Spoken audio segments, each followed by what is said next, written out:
Okay, I'm going to show you how to do that wrapping technique like the chick in the GIF.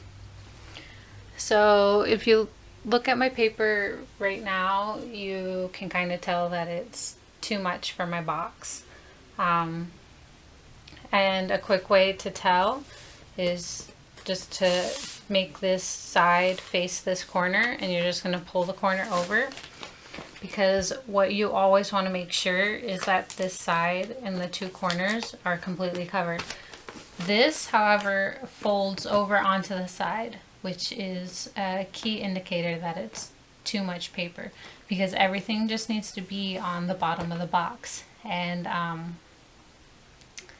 when you're wrapping, you'll usually turn your box over so that the bottom is here. You can also tell by how much paper is on the sides.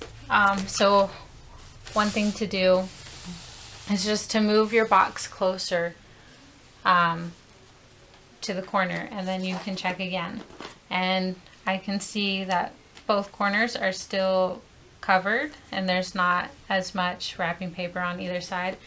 And I can see that the top, this corner right here, is more or less in the center of the box, which is really good. So I know that I need about this much and this much on each side. And if I test this right here, both corners are covered, which tells me this is really good right there. However, this right here is way too much wrapping paper, so I'm gonna have to cut right there.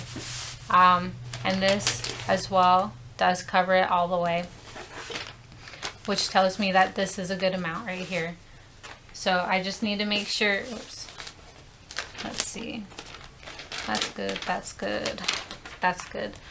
So this much will go on this side and this much will go over here when I'm cutting. Usually I will just eyeball it. Sometimes I will use my fingers and guess. And sometimes I'll have the wrapping paper that has the grid on the inside, which is really nice to use as guidelines. But right now I'm just eyeballing it a bit.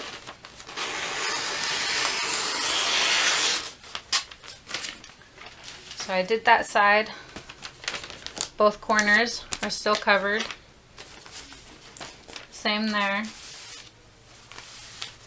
So now I just need to make sure that this much goes over here.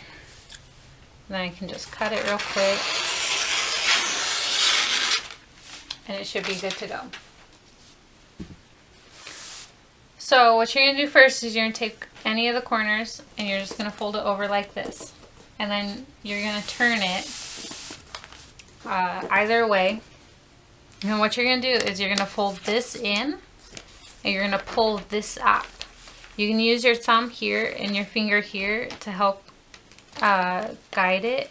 You can use this to pull it in more, and you can use your finger to push it out more, because what you're going to want is to have this part right here match with the edge of the box. And so I'm just going to do that real quick, like this.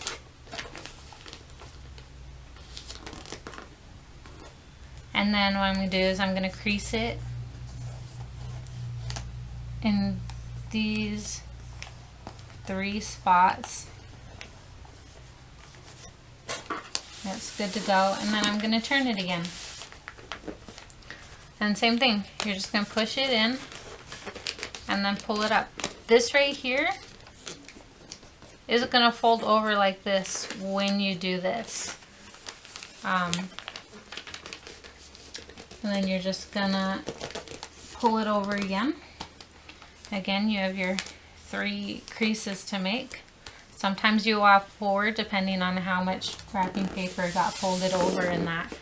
This part right here you can do while holding this down, or you could tape this down, or you could put something heavy on top.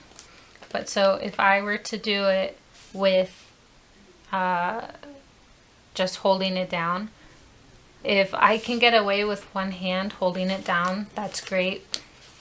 And then I can just do this, and I can use my free hand to adjust for everything. If I want both hands free, I can tape it down, or I can put something heavy like my water bottle on it. Then I'm just going to push both of them in. And you're going to pull it up, and you're going to make sure that it's flush with the edges of the box. And then you can just move your heavy thing and pull it over. And you're going to have all your creases to make. Right there. I can tell you right now, actually, I have a little bit going over the corners, so I'm just going to want to push it in a little more.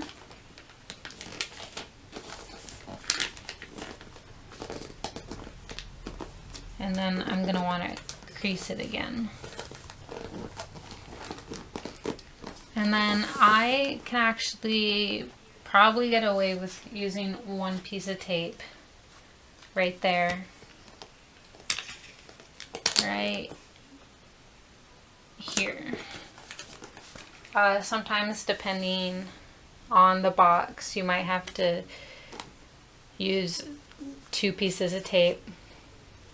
But then when it's all said and done, you turn it over and you have nothing on the sides of the boxes, or on the sides of the box, because everything in the end is on the bottom, which makes for a nice looking present. And then you can add your ribbon or your bows or whatever you want, or nothing at all, it doesn't matter.